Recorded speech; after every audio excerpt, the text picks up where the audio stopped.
Bonjour à tous. Alors aujourd'hui, je vais vous donner un conseil pour être un peu plus en forme. Il faut pour cela passer une bonne nuit de sommeil et pour cela passer une bonne soirée, une soirée au calme. Alors l'idéal, bien sûr, serait de ne plus être devant les écrans après 20 heures. C'est un peu difficile à réaliser, je l'admets. Personnellement, je n'ai pas la télé, mais je comprends que vous regardiez les informations ou quelque chose comme ça, ou une série télé. Donc, ce que vous pouvez faire, en tout cas au niveau des portables, tablettes et ordinateurs, c'est télécharger ou mettre en place un filtre nuit, ou je ne sais pas comment ça s'appelle, pour filtrer la lumière bleue.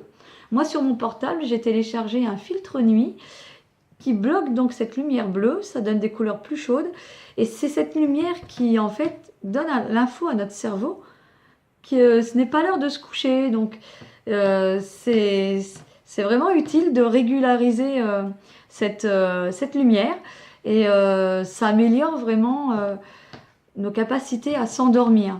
Ensuite, moi j'ai une petite routine, donc je vais vous la conseiller. Si certains d'entre vous l'essayent, dites-moi si ça, au bout d'une semaine, 2 semaines, si ça vous aide à mieux dormir et donc à être en meilleure forme le lendemain matin. Dans l'idéal, c'est vrai que c'est très, très bénéfique de lire. Alors, je vous conseille de lire quelques chapitres ou plus, si vous aimez, avant de vous coucher. Et bien sûr, dans l'idéal, d'aller au lit pas trop tard. C'est vrai que moi, j'essaie d'être au lit de bonne heure. Des fois, 8 heures, 9 heures, je suis déjà dans mon lit, en tout cas, pour me détendre et lire. Donc, si c'est un roman, ça nous fait nous évader.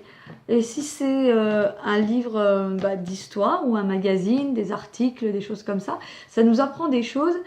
Et du coup, à la fin de la journée, on a l'impression d'avoir appris des choses, puisqu'on a appris des choses. Voilà. Ensuite, moi, j'ai un agenda. Donc, je fais un petit résumé de la journée. Je note les choses importantes pour moi, que je veux garder, que je veux me remémorer plus tard. Et je pense à ce que je vais faire demain. Ou alors ce que je vais continuer, voilà, les projets, continuer à faire. Ce qui fait que le lendemain matin, quand je me réveille, en fait, c'est déjà un petit peu ordonné. Je sais déjà ce que je vais avoir à faire. C'est important, surtout si vous n'avez pas d'activité en ce moment, de vous donner un but. Parce que quand on est au chômage ou inactif, pourquoi se lever le lendemain matin hein, si on n'a pas de choses précises à faire? Donc on va plutôt avoir tendance à procrastiner, à rester, à traîner au lit. Alors que là, si déjà la veille, on a établi qu'on avait telle chose à faire, on va plutôt se lever voilà, de bonne humeur, avec l'envie de faire ces choses-là. Et en tout dernier, avant de me coucher, je fais une petite séance de méditation.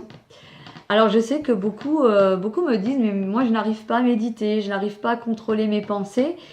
Alors le secret, c'est qu'il n'y a pas à maîtriser les pensées, vous voyez. L'important, c'est beaucoup de respirer. Parce qu'en prenant des respirations profondes, on détend notre corps, toutes les tensions. On peut aussi s'aider d'une vidéo de méditation guidée. Il en existe plein. Faites méditation du soir, méditation guidée. Vous allez forcément trouver une vidéo qui vous convient. Moi, j'aime bien écouter celle de Jenny Blossom. Voilà. C'est une jeune fille qui nous guide sur les méditations. Donc vous pouvez vous concentrer sur sa voix et de ce fait, vos pensées reviennent moins. Mais si les pensées reviennent, dites-vous que c'est comme quand vous allez quelque part. Vous vous rendez au supermarché ou à la banque ou je ne sais où. Vous marchez dans la rue, vous voyez toutes les maisons. Mais vous n'y rentrez pas, bien sûr. Vous ne visitez pas tous les jardins, vous ne faites pas le tour. Simplement, vous passez devant. Mais vous continuez à aller à la destination que vous voulez aller. Eh bien, méditer, c'est pareil. Vous voyez vos pensées, mais vous ne vous attardez pas à développer le sujet. Si jamais vous attardez, eh bien, c'est exactement comme croiser quelqu'un et avoir une conversation. Toutefois, vous ne vous arrêtez pas pendant 1 heure. Vous dites, bon, voilà, il faut que je retourne, je vais à un rendez-vous, quelque chose. Donc, c'est exactement pareil. Et vous allez voir que plus vous allez méditer, plus vous allez en fait arriver à vous concentrer, arriver à repousser les pensées et vous allez voir que vous allez aussi vous sentir de mieux en mieux parce que même, il arrive même qu'en fait, au milieu de la méditation, on s'endorme, parce qu'on est tellement bien, tellement relaxé, on est déjà dans notre lit. Donc voilà, c'est vraiment quelque chose de très agréable à faire et que je vous conseille, cette petite routine. Donc un petit peu de lecture, un petit peu d'écriture pour faire le point sur la journée. Bon, si vous n'aimez pas prendre un agenda et écrire, vous pouvez aussi simplement le faire pendant votre méditation. Vous pouvez simplement vous dire, voilà, respirer, j'ai fait telle chose aujourd'hui, j'ai passé une bonne ou mauvaise journée pour telle ou telle raison. Bon, bah c'est fini, voilà, et demain, on passe à autre chose. Voilà pour ce conseil. Un petit peu de lecture, le bilan de la journée, les projets, la liste des choses à faire pour le lendemain et la méditation. Pour ce qui est du livre, aujourd'hui, je vais vous parler de Néfertiti et Akhenaton. Hier, je vous ai présenté l'histoire globale de l'Égypte ancienne. Et moi, j'ai spécialement retenu Akhenaton, car j'aime beaucoup le soleil. Vous voyez, je vous en parlerai un jour, j'ai une croix celtique du soleil, les anciennes croix.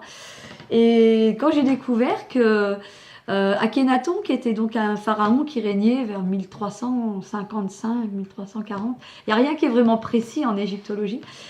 J'ai donc appris qu'il était marié à Néfertiti, la belle Néfertiti. Je pense que vous avez peut-être tous déjà vu les reproductions de son buste. Elle était très belle. Et donc c'est le premier pharaon à avoir inventé une religion monothéiste, puisqu'il vouait un culte à Aton, le disque solaire. Alors il a changé, la capitale d'Égypte était Thèbes, vers moins 1300. Il a créé de toutes pièces une nouvelle cité dans la vallée d'El Amarna, et qu'il a appelée Akhenaton, où il a vécu avec sa grande épouse Néfertiti et ses 6 filles.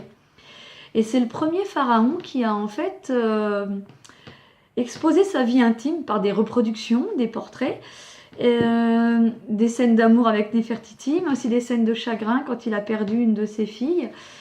Et aussi, à un moment, il a récompensé des dignitaires, tout cela. Tout cela a été gravé, reproduit, alors qu'avant, il n'y avait vraiment que des statues officielles. Donc j'ai beaucoup aimé apprendre tout cela. J'ai appris, c'était le premier livre que je lisais sur un couple régnant de pharaons.